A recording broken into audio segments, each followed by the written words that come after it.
Hey everybody, Rob from Karma Comment Chameleon coming at you with a two-part, updated, entitled parent story. The story of how an entitled mother wanted to kill my 2-month-old puppy because I wouldn't give him away to her hellspawn daughters. Let's jump right in. Did you all know we have a Discord? There's a link in the description below. Jump in there, we're having a lot of fun. There's about 250 people in there, and I would love to have a whole bunch more. And as always, hit that subscribe button for more daily Reddit stories. Back to our story. So a little background story. Almost a month ago, we went on a little walk with my parents and some friends in a mountain region. Suddenly, we hear some whimpering and crying and see a little baby dog under a tree. He looked very scruffy and his stomach was bloated due to some parasites, as we later found out. He was very scared and was crying for his life. We couldn't leave him there, so we picked him up and took him home. He is in very good health now and only needs his last few shots that he will be getting next week. Now let me tell you, Tito is not only the cutest dog ever, he is black and has some blondish hair in his chin region, belly, and paws, plus he has a forever grateful look and the cutest nose, but he is also very kind to people and loves attention. As he doesn't bite, we let quite a lot of people pet him.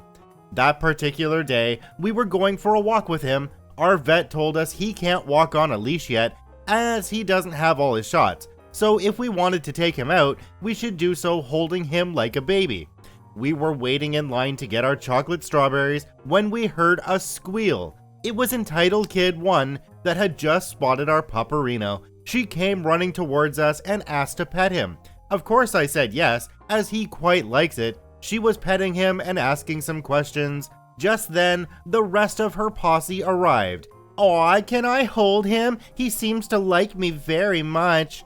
I laughed a bit awkward. I don't like giving my pets to random strangers as I don't trust them. No, sorry, he doesn't like to be in the arms of someone that is not my dad, my mom, or I. She just rolls her eyes. "It's just a dog. My sister wants to hold him, just let her." "My daughter told you no, so please respect that. You can pet him, but not hold him." Even if my mom is a small lady, she can be very intimidating and doesn't like people that are entitled. "But he loves me. Look how he is wagging his tail." Yes, he loves people, but my answer is still no. I wasn't even being rude. I just put my foot down, as I don't like people to give room for misunderstandings. But you would think that I had just wished death upon her. She started bawling like a maniac. At that, Entitled Mother, who was formerly on her phone, looks up with the wrath of all entitled mothers ever. She points her finger at me. "Listen here, you," racial slur for brown Latin people, "you effing apologize to my daughter now and let her hold that stupid dog now." If there is something that my mom cannot keep cool with, is people insulting me or somehow mistreating me. Don't you ever dare talk to my daughter that way ever again. It is not my or her fault that you haven't taught your daughter how to respect other people's wishes. The two moms were soon involved in a screaming match while Entitled Kid 2 was trying to get a hold of my dog. The vendor opened the little door to his kiosk for me to enter so that neither Entitled Kid 1 or Entitled Kid 2 could harm my dog. In that process of trying to close the door on the older sister that was at this moment holding on to one of his hind paws, the vendor accidentally smashed her hand in the door. Entitled Kid 2 screamed like hell. "Help! Help! They're hurting me! They're trying to break my hand!" Entitled Mother turns around, and instead of helping her, she turned to the door and opened it. She went for me, screaming a lot of things and demanding me to give her the dog. Tito was terrified and was trying to hide himself in my shirt. "Shut up! You are scaring my dog. What is wrong with you?" "Give me your f***ing dog. Entitled Kid 1 bonded with him and she deserves a Rottweiler." "My dog is not a Rottweiler, nor any other dog breed for that matter, as he is a rescue street dog. If you want a dog of that breed for her, then go f***ing buy one, because Tito is a street dog." "Oh my god, how can you let a filthy dog like that walk in our streets? He could have illnesses and whatnot." I was cornered at the moment, and the vendor was trying to intervene. I saw a security guard approaching and was relieved, but then I looked down. That bitch was trying to wrap her hands around my dog's neck, screaming that such filth didn't deserve to live. She was quickly taken aback by the security guards. It was a whole spectacle. They had to drive Entitled Kid 2 to the hospital. Entitled Kid 1 tried telling police that arrived that I had stolen her dog. The claim was quickly discredited by the vendor and my mom. Entitled Mother was taken in custody and Entitled Kid 1 was sent to her father. We drove my dog to the vet and nothing happened to him, luckily. My mom and dad drove in the evening to the police station to inquire about our rights to press charges against that woman, and we can. The aftermath hasn't played out as it was just a few days ago, but I hope she gets what she deserves.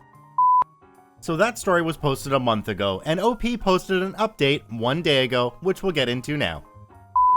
So guys, almost a month has passed since the first story, and I wanted to update you. First of all, thanks for all the comments and support in the first post, but let's get right into it. My parents pressed charges the day that Entitled Mother wanted to strangle Tito.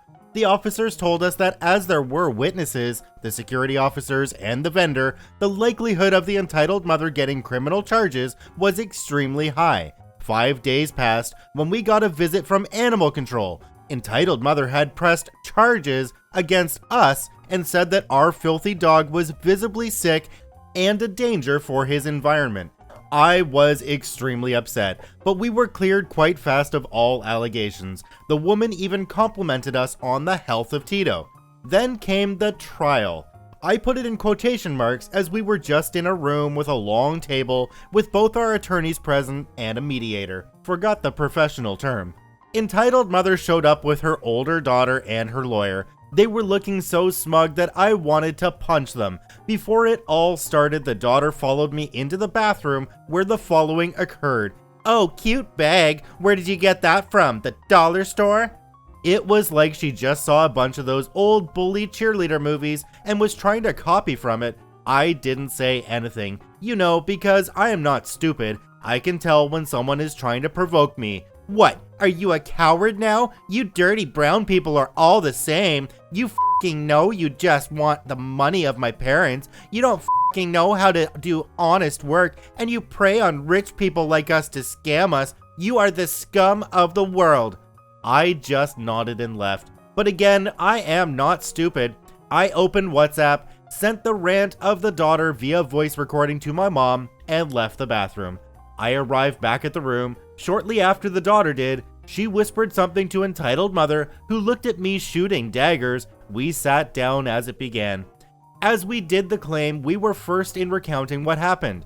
We laid out the witness statements and the vet reports, as well as some blurry pictures the kiosk camera made. It was pretty clear that we were telling the truth. We each gave a little statement, and then it was Entitled Mother's turn. They spun it around in a ridiculous way, claiming before all went down I was offering my dog to them. I supposedly asked for around $50, then just ran away with my dog.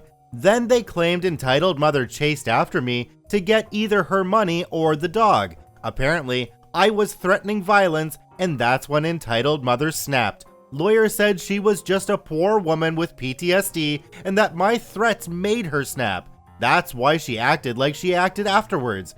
They put a counterclaim for verbal assault and fraud on me. When asked why the vendor would lie on our behalf, Entitled Mother blurted out, obviously to get in her pants. She was reprimanded by both the mediator and her lawyer. That's in no way helpful to this case, Mrs. Entitled Mother. Can I please see the certificate of her psychologist stating that she suffers from PTSD? A bit nervous. Well, you see, she was never formally diagnosed, but if it was never formally diagnosed, I have to dismiss this as non-relevant for the case. Are you calling me a liar? Be honest, you just want to take their side because you don't want to do your job right. Mrs. Entitled Mother, I can assure you I'm doing my job in the appropriate manner, which is why I have to dismiss unsupported claims. Entitled Mother wanted to say something else but was stopped by her lawyer. Now you say Mrs. OP scammed you out of $50, right? Right, she did that, and I'm sure if she could, she would have taken more. In the written statement from your youngest daughter, the one that was supposed to get the dog, it states that she scammed you out of $100.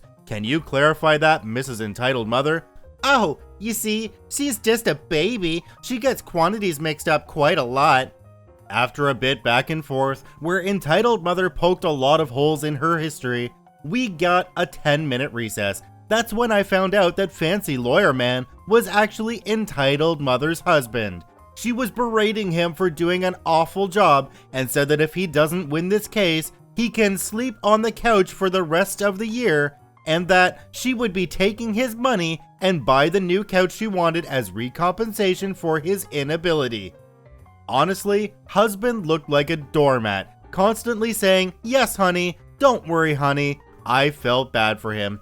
When we got back, we were told that after reviewing the evidence, there was no way Entitled Mother's storyline could have occurred. They granted us all the money to cover for Tito's vet bills, plus around $1,000 for damages. Entitled Mother was charged to 100 hours community service, and daughter was let off with 40 community hours. And oh boy, as the verdict came, Entitled Mother lost her mind, screaming like a banshee, saying we were bribing the system, that we only got off because the mediator was brown like we are, and the best thing, she spit on the mediator. She f***ing spit on them. That's when she was escorted out. The daughter tried to claim I had assaulted her in the bathroom and cursed at her. My mom played the recording of her rant in the bathroom, and she just broke down. It was honestly a shit show. I have never seen such entitled and unstable people in my life. The husband tried to apologize for them and begged not to press further charges for verbal assault on the daughter's part. We accepted that with the condition of a restraining order. They all left. We talked to the mediator, thanked her, and went our merry ways. A few weeks later, we were granted the order and haven't heard of them since. Happy end. Update, so I just met with our lawyer, boyfriend of my dad's friend, on my way to work. He told me that Entitled Mother indeed got 90 days in jail for her spitting on the mediator. It was a federal offense. He said she is lucky that she didn't get 6 months because her husband struck a deal. Guess after all, husband won't have to sleep on the couch. This was a fairly cut and dry case, like Entitled Mother and the entitled kids didn't have a leg to stand on, but they made it so much worse for themselves by spitting in the mediator's face. Have fun in jail, you'll have plenty of time to think about what you did. I want to thank OP for giving me permission to narrate both of their stories. You can find a link to their profile and both the stories in the description below. Make sure you drop in and give them an upvote on Reddit itself. Once again, this is Rob from Karma Comic Chameleon saying thanks for watching. If you enjoyed the video, I ask you to consider subscribing, dropping a like, and sharing it with your friends, and we'll see you in the next one.